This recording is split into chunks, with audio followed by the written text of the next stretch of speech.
Mr. A follow-up President, question. Mr. We have President. seen a surge in attacks on ICE agents across the country, including the shooting in Dallas and over the weekend in Chicago. We saw 10 cars boxing in on ICE agents and another one ramming into an ICE vehicle. Yeah.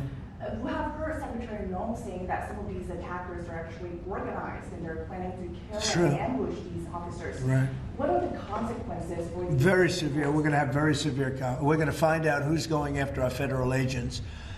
So when you look at Chicago, they've had probably 50 murders in the last 6 or 7 months, 8 months. Many, many people shot, like 30, 40, 50 people shot. Didn't die, but they've been shot. It's like a war zone. And then I listened to the governor and the mayor get up and say how they have it under control. They don't. It's probably worse than almost any city in the world. You can go to Afghanistan. You can go to a lot of different places, and they probably marvel at how much crime we have. Then you go to Memphis, where we are right now. Now, it's you had it just like in Washington D.C. right now. You people know better than I do, because you have to live right inside. And so many of the press have come to me. They've said, "I can't believe it. It's changed so much." We have a safe city in Washington. Memphis will very soon have a safe city. Chicago can be very, very safe. It's going to be very safe, but Chicago is going to be very safe. And you say, why is it that a governor wouldn't accept free help from regardless? I mean, whether it's National Guard or the military or anybody. I mean, if women raped and beaten and knocked to hell, and the same with men where they're being shot all over the place in large numbers. I mean, we had a week in Chicago where 11 people were murdered and 38 people were shot. And then we have a governor get up and say, oh, it's safe, we can handle it. He can't handle it. He's an incompetent guy. That's why they threw him out of the family business.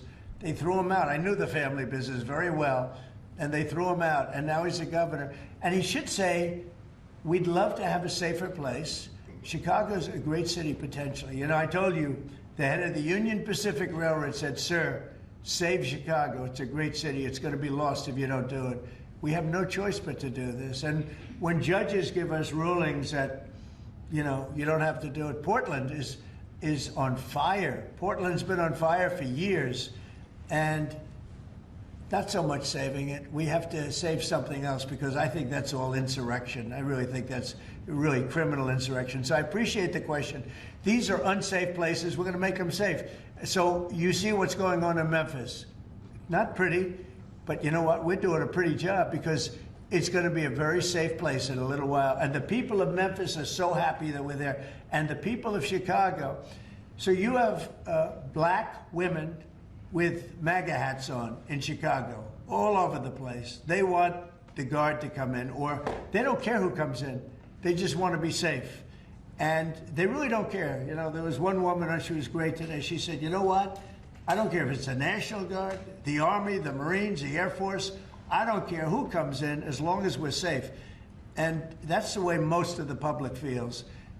We're going to make Chicago really great again, and we're going to stop this crime. Then we're going to go to another one, and we're going to go city by city. We're going to have safe cities. And it was so great that we started with our nation's capital, one of the worst. I mean, so many people, every week somebody was killed.